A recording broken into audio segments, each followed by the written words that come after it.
kita lari dia bahan tu lebih panas. So, bila panas kalau kita tak pakai cooling dia akan mengembang.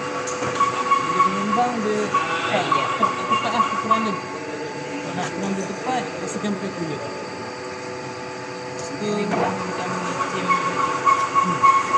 So kalau kita tengok bilik ni sebenarnya kita buat silinder lah. Kalau nak buat yang petak pun boleh. Tapi cat dia kena ubah sebab dia powder cat. Kalau tidak untuk pegang silinder saja. Powder cat dia boleh pegang yang petak.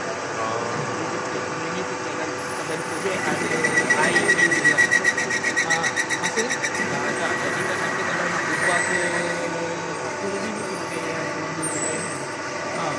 tengok juga. Dia ada jenis-jenis cooling yang lain.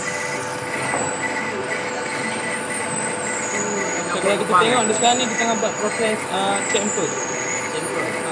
Rubang dalam dah buat dah. Rubang dalam dah buat. Nanti dah akan buat thread. Dia nak buat benang lah ya. Benang dalam.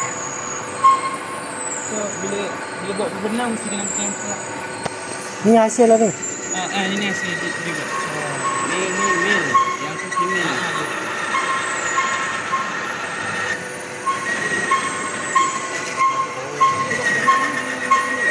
Sini juga. Yang tu sini. Sama. Itu ada kita kena pilih dia punya gear. Gear dia untuk buat track. Kita kena tengok juga piece dia. Kena pilih yang satu yang tengok. Macam ni berapa piece ni? Kalau ini piece 2.5. dalam drawing.